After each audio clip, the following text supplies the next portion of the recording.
চট্টগ্রাম অঞ্চলে আশঙ্কাজনক হারে বাড়ছে ডেঙ্গু ও চিকুনগুনিয়া। বিশেষজ্ঞরা বলছেন এই রোগ মহামারীর মতো বেড়ে যাওয়ার কারণ রোগ প্রতিরোধে সমন্বিত উদ্যোগের অভাব।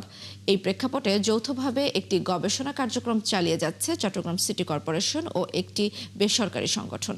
বিশেষজ্ঞরা বলছেন আপাতত রোগীদের ক্লিনিক্যাল তথ্য, জনস্বাস্থ্য পরিস্থিতি, রোগ তত্ত্ব এবং জেনেটিক বৈশিষ্ট্য বিশ্লেষণ করা হচ্ছে। পরে জনস্বাস্থ্য ঝুঁকি মোকাবেলায় কার্যকর কৌশল দেয়া হবে। বাবুন পালের ক্যামেরায় আরও জানাচ্ছেন রাজীব বড়ুয়া। বছরের শুরুতে চট্টগ্রামে চিকুনগুনিয়ার প্রভাব থাকলেও সময় গড়ানোর সঙ্গে সঙ্গে ভয়াবহ রূপ নেয় ডেঙ্গু। চলতি বছর এখন পর্যন্ত চিকুনগুনিয়ায় আক্রান্ত হয়েছেন ৩,৬৮০ জন, আর ডেঙ্গুতে আক্রান্তের সংখ্যা ছাড়িয়েছে ৪,৮০০ জন। ডেঙ্গুতে আক্রান্ত হয়ে প্রাণ হারিয়েছেন অন্তত ২৬ জন। পরিস্থিতি মোকাবেলায় গবেষণা ভিত্তিক উদ্যোগের অংশ হিসেবে চট্টগ্রাম সিটি কর্পোরেশন ও Speria health research and development ফাউন্ডেশনের যৌথ উদ্যোগে গবেষণার সার্বিক অগ্রগতি ও প্রাথমিক ফলাফল তুলে ধরা হয়। গবেষকরা বলেন এই গবেষণার মাধ্যমে রোগের প্রকৃত বিস্তার, ভাইরাসের জিনোম বিন্যাস ও সংক্রমণের সম্ভাব্য উৎস, ঝুঁকিপূর্ণ এলাকা, কোন ধরনের উপসর্গ বেশি এবং ভবিষ্যতে কিভাবে সংক্রমণ নিয়ন্ত্রণ করা যায় সে বিষয়ে তথ্যভিত্তিক সুপারিশ তুলে ধরা হবে। আমাদের আসলে কিছু রিকমেন্ডেশন রয়েছে স্পেসিফিক, তার মধ্যে হচ্ছে আমরা দেখেছি ডেঙ্গুটা সারা বছর হচ্ছে, সেজন্য আমরা বলবো যে এই নিয়ন্ত্রণকারী কর্তৃপক্ষের অবশ্যই মশার লার্ভা নিধন করাটা সারা বছর অব্যাহত রাখতে হবে। আমরা দেখেছি যে একজন মানুষ চিকুনগুনিয়াতে আক্রান্ত হওয়ার পরে তাদের যে দীর্ঘমেয়াদী যে সমস্যাটা হচ্ছে, একই সাথে তাদের যে অর্থনৈতিক ক্ষতি এবং যেটা দেশ এবং সমাজের উপর যে ফিনান্সিয়াল যে বার্ডেনটা, সেটা নিয়েও আমরা একটু দেখার চেষ্টা করেছি। স্পেরিয়া হেলথ রিসার্চ অ্যান্ড ডেভেলপমেন্ট ফাউন্ডেশনের চেয়ারম্যান বলেন এই গবেষণার মাধ্যমে হটস্পট, ভাইরাসের জিনোম এবং সংক্রমণের উৎস সম্পর্কে তথ্য পাওয়া গেছে। আমরা চাই যে চট্টগ্রামে যে কোনো যেসব ইনফেকশন ডিজিজ আছে এগুলোর উপরে তাৎক্ষণিক একটা গবেষণা করে এই ভিত্তিতে সরকারকে একটা রিপোর্ট দেওয়া, প্লাস চট্টগ্রাম সিটি কর্পোরেশন বা হেলথ সেক্টরকে একটা রিপোর্ট দেওয়া যে চট্টগ্রামে এই ভেরিয়েন্টগুলো কাজ করছে, এই ধরনের ট্রিটমেন্ট চট্টগ্রামে দরকার। মেয়র বলেন গবেষণা ভিত্তিক পরিকল্পনার মাধ্যমেই নগরবাসীকে সংক্রামক রোগের ঝুঁকি থেকে সুরক্ষিত রাখা সম্ভব।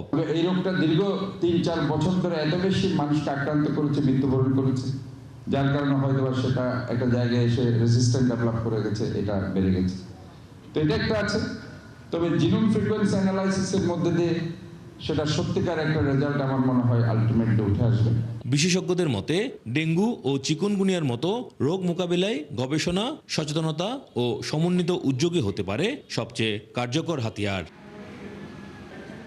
রাজীব বড়ুয়া, ৭১, চট্টগ্রাম। দর্শক, এ বিষয়ে আমাদের বিস্তারিত জানাবেন সহকর্মী রাজীব বড়ুয়া। রাজীব, চট্টগ্রামে কি নতুন করে ডেঙ্গু ও চিকুনগুনিয়া আক্রান্তের সংখ্যা বেড়েছে? রোগ মোকাবেলায় মশা নিধনে সিটি কর্পোরেশনের কার্যকরী কোনো ভূমিকা পালন করছে কিনা আমাদের জানাবেন।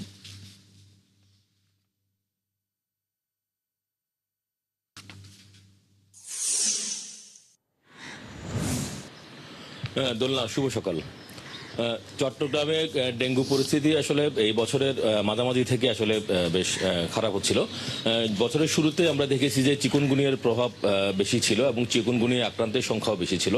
তবে বছরের মাঝামাঝি এসে আবার ডেঙ্গুর প্রকোপটা আসলে বেড়ে গেছে এবং এই চিকুনগুনিয়া এবং ডেঙ্গুর মধ্যে যে তফাৎটা আমরা আসলে দেখেছি যে চিকুনগুনিয়া আক্রান্ত যারা রোগী তারা আসলে বিভিন্ন বিশেষ করে তাদের যে জয়েন্টে এবং বিভিন্ন ধরনের ব্যথা নিয়ে তারা আসলে দীর্ঘমেয়াদী এই উপসর্গে তারা ভুগেছেন, কিন্তু কোনো মৃত্যু কিন্তু নেই চিকুনগুনিয়াতে। কিন্তু ডেঙ্গুর ক্ষেত্রে আমরা দেখেছি খুব শর্ট টাইম, অর্থাৎ 2-3 দিনের জ্বরে অনেকে আসলে মারা যেতে দেখেছি। এই বছর এই পর্যন্ত ডেঙ্গুতে মারা গেছেন 26 জন এবং গত বছরের তুলনায় মৃত্যুর সংখ্যাটা আসলে কম হলেও কিন্তু আক্রান্তের সংখ্যাটা বেশি। গত বছর চট্টগ্রামে আক্রান্ত ছিলেন 4,300 জন, এবছর সেটা 4,800 জন, অর্থাৎ গতবারের তুলনায় আমরা দেখি যে 12% বেশি ডেঙ্গুতে আক্রান্ত। তবে এই সময় এসে কিছুটা কমেছে, বিশেষ করে ডেঙ্গু রোগী কিছুটা কমেছে এবং সিটি কর্পোরেশনে আসলে এখানে যে উদ্যোগ এবং তাদের যে কার্যক্রম তার পরিধি তারা আসলে বাড়িয়েছে এবং সিটি কর্পোরেশনের পক্ষ থেকে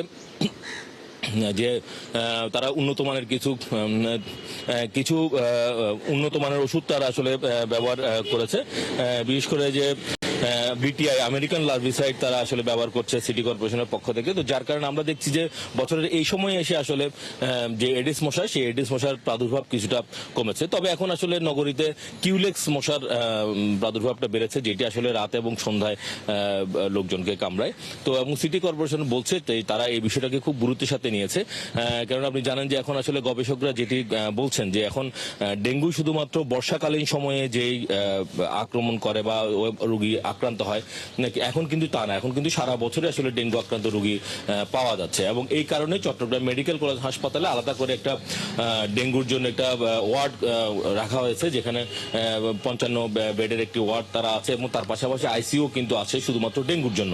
এবং এখানে যেহেতু সারা বছর এখন ডেঙ্গু আক্রান্ত রোগী বেশি পাওয়া যাচ্ছে, ফলে স্বাস্থ্য প্রশাসন এটার দিকে আসলে নজর দিচ্ছেন। এই কারণে আমরা দেখছি যে গত বছরের তুলনায় কিন্তু মৃত্যুর সংখ্যা বেশ কমে এসেছে। গত বছর যেখানে 45 জন মারা গিয়েছিলেন, এবার সেখানে মারা গেছেন 26 জন। এবং এখানে এই ডেঙ্গু এবং চিকুনগুনিয়া নিয়ে কিন্তু একটি গবেষণা হয়েছে, যেখানে আসলে তারা চিহ্নিত করতে চেয়েছেন যে আসলে কোন ধরনের উপসর্গটা বেশি হচ্ছে এবং কোন নগরের কোন জায়গায় হটস্পট বেশি, সংক্রমণের দীর্ঘমেয়াদী প্রতিক্রিয়াগুলো কি এবং জিনোম বিন্যাস ইত্যাদি তারা আসলে জানতে চেয়েছেন। এবং এখানে তারা যেটা বলছেন যে গত বছরের তুলনায় যে বিভিন্ন যে উপসর্গ ধরনটা আসলে অনেক চেঞ্জ হয়েছে।